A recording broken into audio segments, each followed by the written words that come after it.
ආනන්ද හාමුදුරු බුදුරජාණන් වහන්සේ ළඟට ඇවිල්ලා කියනවා ස්වාමීනි භාග්‍යවතුන් වහන්සේ මං අහලා තියෙනවා මෙන්න මෙහෙම කතාව. සිකී කියන බුදුරජාණන් වහන්සේගේ අභිභූ කියන අග්‍රශ්‍රාවකයන් වහන්සේ මේ දසදහසක් ලෝක ධාතුවල ඉන්න සත්‍යයන්ට ඇහෙන්න 이르දියෙන් කතා කරා කියලා මං අහලා තියෙනවා. ස්වාමීනි භාග්‍යවතුන් වහන්සේ දවසක් දේශනා කරන මං අහලා තියෙනවා. ස්වාමීනි භාග්‍යවතුන් වහන්සේ මට මෙහෙම විතර්කයක් පහළ වුණා. අග්‍රශ්‍රාවකයන් වහන්සේ නමකට ඒ තරම් හැකියාවක් තියෙනවා නම් දසදහසක් ලෝක ධාතුවල ඉන්න ඒ සත්‍යයන්ට ඇහෙන්න කතා කරන්න. ලෝතුරා බුදුරජාණන් වහන්සේ නමකට කොයි තරම් මේ විශ්වයේ සත්‍යයන් එක කතා කරන්න පුළුවන් හැකියාවක් අවබෝධයක් තියෙනවද මේ විශ්වය ගැන. බුදුරජාණන් වහන්සේ එතනදී ආනන්ද හාමුදුරන්ට දේශනා කර ආනන්දේ තථාගතයන් වහන්සේගේ හැකියාව අනන්තයි අප්‍රමේයයි කිය. බලන්න ඒක සාමාන්‍ය නුවණක් තියෙන කෙනෙකුට වටහා ගන්න බෑ. බුදුහාමුදුරන්ගේ බුදුගුණ අචින්ත්‍යයි වගේ මේ විශ්වය ගැන මේ ලෝක ධාතු ගැන ඒත් බුදුරජාණන් වහන්සේගේ අවබෝධඥානය අචින්ත්‍යයි. එතනදි බුදුරජාණන් වහන්සේ වදාළ ආනන්දේ තථාගතයන් වහන්සේගේ හැකියාව මේ විශ්වය ගැන අනන්තයි අප්‍රමේයයි.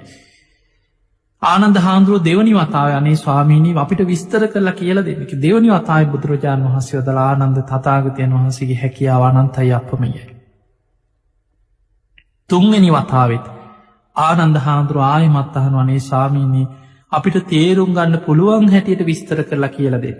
අන්න එතනදි බුදුරජාණන් වහන්සේ වදාළ ආනන්ද ඔබ පුන පුනා නැවත නැවතත් තථාගතයන් වහන්සේගෙන් මේ විශ්වය ගැන ලෝක ධාතු ගැන විමසනවා. එහෙමනම් ආනන්ද හොඳට මතක තියාගන්න මේක ධාරණය කරගන්න කියලා ලෝක ධාතු විඤ්ඤාපන කියලා තියෙන අංගුත්තර නිකායේ දේශනාව. මේ විශ්වයක අපිට හිතන්නවත් බෑ. අද මේ විද්‍යාව මොනවත් තරම් දියුණුවයි කිව්වත් අද විද්‍යාවකට මේ අහලකට තියා හිතාගන්නවත් පුළුවන්කමක් නැහැ. බුදුරජාණන් වහන්සේ දේශනා කර ආනන්දය හිරු සඳුගේ ආලෝකයේ විහිදෙන පරාසය තුළ මේ සූර්යාගේ ආලෝකයේ යම්තාක් විශ්වයේ කෙළවරකට විහිදිලා යනවද.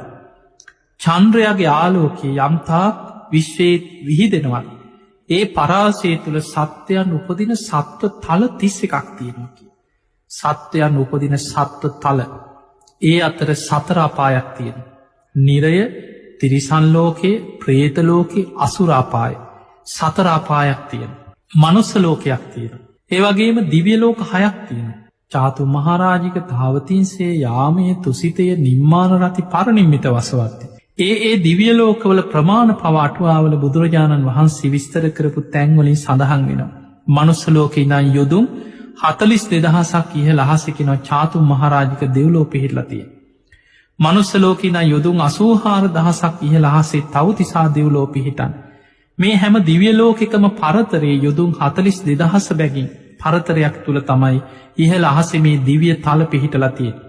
ඊළඟට බ්‍රහ්මලෝක රූපාවචර බ්‍රහ්මලෝක 16ක් තියෙනවා. අරූපී බ්‍රහ්ම තල 4 ආකාසානංචායතන විඤ්ඤාණංචායතන ආකින්චඤ්ඤායතන නේව සංඥානා සංඥායතන. මෙන්න මේ සත්‍යයන් උපදින තල මේ 31ක් තියෙනවා.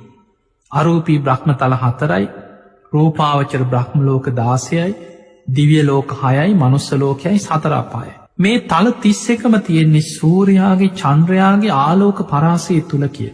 මෙහෙම කියලා බුදුරජාණන් වහන්සේ වදාළ ආනන්ද ඔය වගේ 1000ක ප්‍රමාණයක් හිතෙන් හිතන්න කිය. ඒ 1000 තුළ මේ විශ්වයේ මේ වගේම මනුස්ස ලෝක 1000ක් තියෙනවා කිය. සතර අපායවල් 1000ක ප්‍රමාණය, දිව්‍ය ලෝක 6ව 1000, අර තල 31වත් 1000ක ප්‍රමාණයක් හිතන්න. ඒ තමයි කිව්වා සහස්‍රී ලෝක ධාතු. ඒ 1000 දසදහසෙන් ගුණ කරන්න කිය. ඒ තමයි කිව දිවි සහස්ත්‍රී ලෝක ධාතු. අර වගේම ලෝක වැඩි කරලා හිතාගන්න කිය. ඒ දිවි සහස්ත්‍රී ලෝක ධාතුව තවත් දසදහසකින් ගුණ කරන්න කිය. ඒ තමයි ත්‍රි සහස්‍රී ලෝක ධාතුව. පින්වතුනි කෝටි ලක්ෂයක් සක්වල කියලා ඔබ අහලා ඇති. කෝටි ලක්ෂයක් සක්වල කියලා ධර්මයේ හඳුන්වන්නේ මේ ත්‍රි සහස්‍රී ලෝක ධාතුව. බුදු කෙනෙකුගේ ආඥා ශේෂ්ත්‍රයේ බවට පත් වෙන්නේ කෝටි ලක්ෂයක් සක්වල. මේ කෝටි ලක්ෂයක් සක්වල දෙව් බමුන්ට ඒ ලෝක ධාතුවලට මැහෙන්න බුදු කෙනෙකුට කතා කරන්න පුළුවන් කියන අපිට හිතාගන්නවත් බෑ. ඒ කතා කරන හැටි බුදුරජාණන් වහන්සේ විස්තර කරනවා මේ දේශනාවේ ආනන්දේ තථාගතයන් වහන්සේ 이르දි බලේ ආලෝක දහරා ඒ ලෝක දහතුවට ඉරදියෙන් විසුරුවනවා. අපි මේ කතා කරන ආලෝක වේගයට වඩා වෙනස්. අද ආලෝක වේගේ අපි කතා කරන ප්‍රමාණයට වඩා මේ ඉරදියෙන් බුදු කෙනෙක් බුද්ධ අධිෂ්ඨානය. ඒ හැම ලෝක ධාතුවකටම ආලෝක දහරාවන් යොදෝල ඒ සත්‍යයන්ගේ අවධානය බුදුරජාණන් වහන්සේ දෙසට යොමු කරලා ඒ ආලෝකයක්ත් එක්ක බුදු කෙනෙක්ගේ අධිෂ්ඨානයෙන් හඬ බුදුරජාණන් වහන්සේගේ දේශනාව ඔවුන්ට ඇහෙන්න මේ විශ්වයේ පතුරුවන් පුළුවන් කිය.